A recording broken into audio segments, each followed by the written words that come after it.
মারেফত কি মালভোগ কলা? এই তরিকপন্থী লোকেরা চ্যালেঞ্জ দিয়ে বলে গেলাম, নামাজ হলো মারেফাতের জন্ম। শরীয়তের আলিমেরাই বলতে পারে বলে আমরা নামাজ কম করে পড়বো, কিন্তু তা বলে নাই। কিন্তু নামাজ মারেফাতে আল্লাহ দিয়েছে, শরীয়তে নামাজ দেওয়া হয় নাই।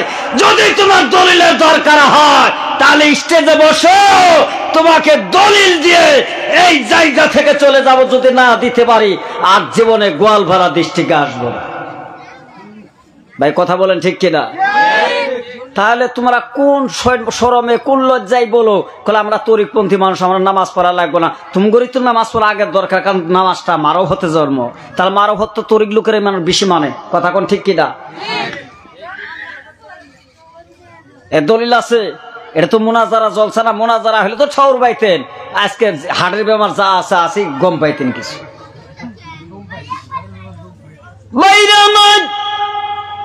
তাহলে চিন্তা করেন, এই যে নাক দিয়েছে, আল্লাহ ইচ্ছা করলে নাকের একটা ফাঁসা মোটা করে দিবার পারতো না গো বাবা।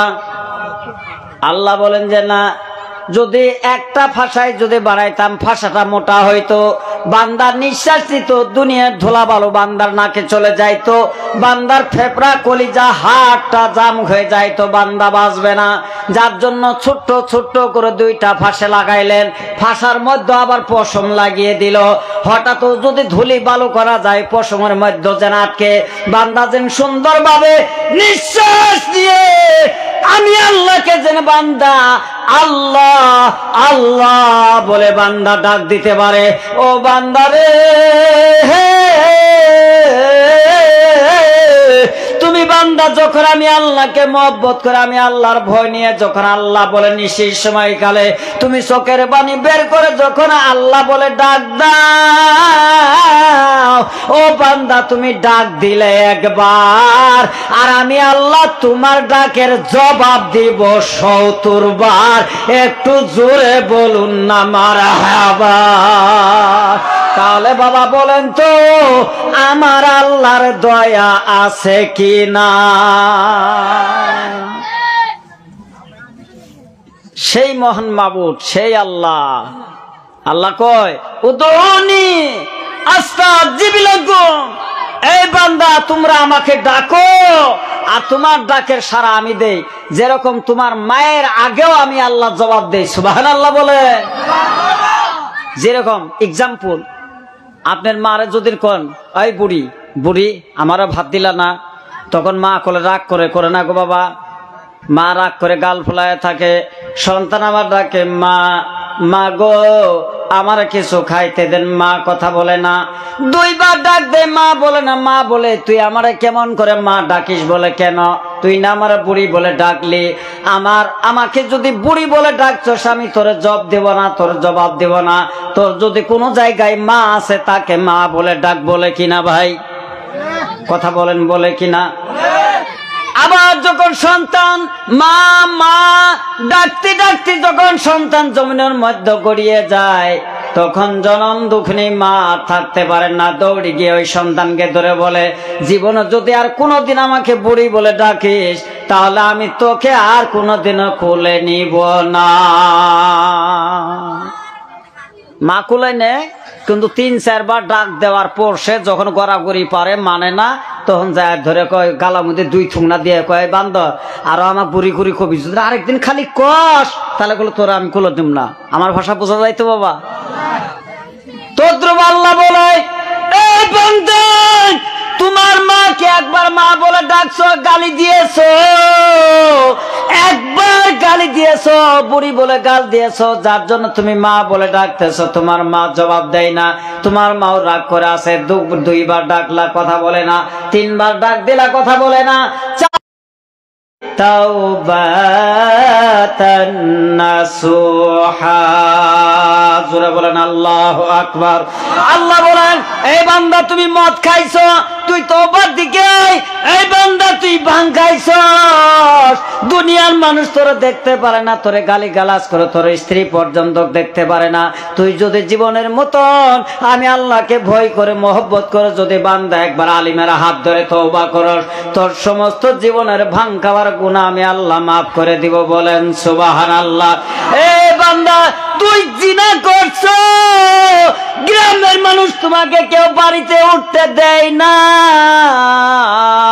গ্রামের মানুষ বলে তোর মতন খারাপ মানুষ আর জগতের মধ্যে কেউ নাই, তুই অমুকের মেয়ের সঙ্গে জিনা করছাস, তোর সঙ্গে আমার আর চলাফেরা চলবে না, না জানি কোন বা দিন কার মেয়ের সঙ্গে আবার কলঙ্কিনী করবে বলে তাকে ধরু ধরু সেই করে।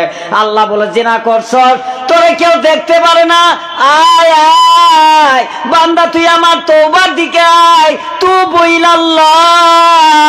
আমি আল্লাহ ডাক দিলাম, বান্দা তুই একবার আলিমের হাত ধরে জীবনের গুনার কথা মনে করে তওবা কর, আর কান্দা দে আল্লাহ জীবন আর কোনোদিনও জিনা করব না, এই হাতের দ্বারাই মতের বোতল ধরবো না আল্লাহ, আর হাতের দ্বারাই ভাঙ্গের কলকে নিব না, এই হাতের দ্বারাই সুদের টাকা আর কোনোদিনও নিব না আল্লাহ, এই জবানের দ্বারাই মানুষকে কোনোদিনও খারাপ গালি দিব না।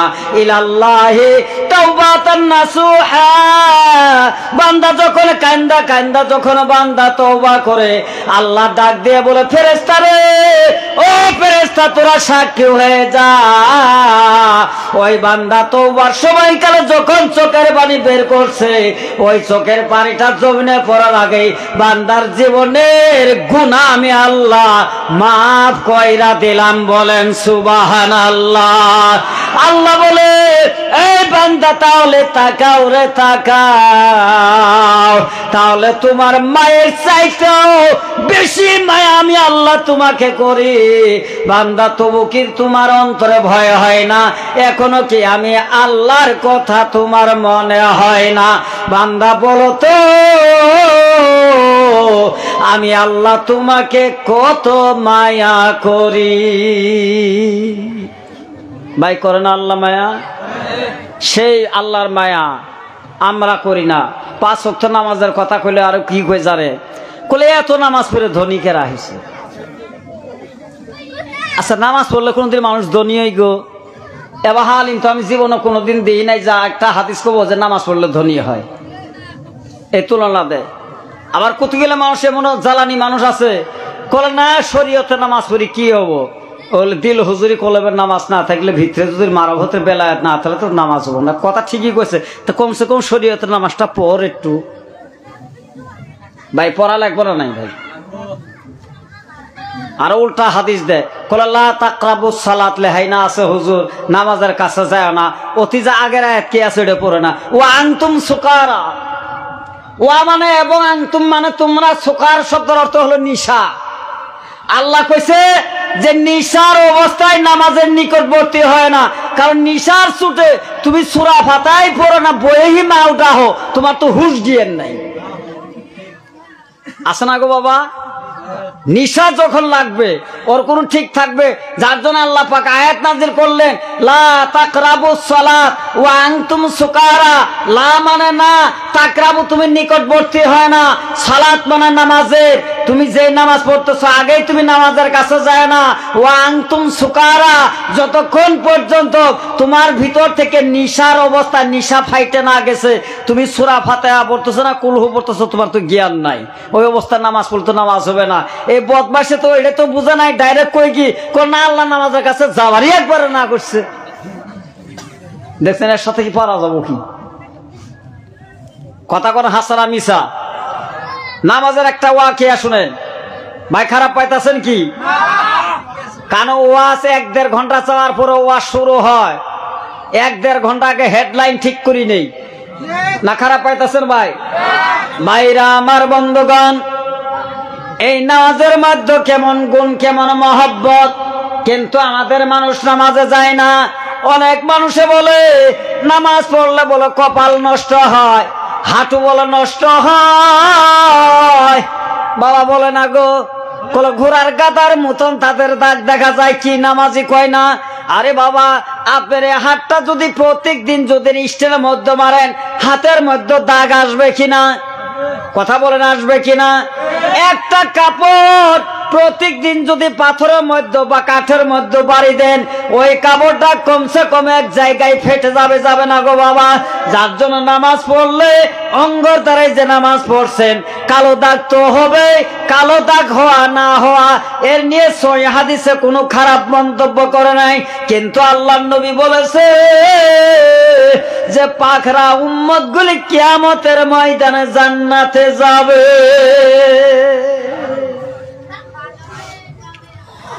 তুমি যে কয়তাছো বলে যে দাগ হয়েছে, এটা কি বাজারে দেয়? তোর যদি দাগ নাই তাহলে তো তোর, আল্লাহ রহমান আমি বুঝি, দাগ যদি নাই, তোর যদি পাখরা চিন নাই, তাহলে তো তোর তো জান্নাতেরও আশা নাই।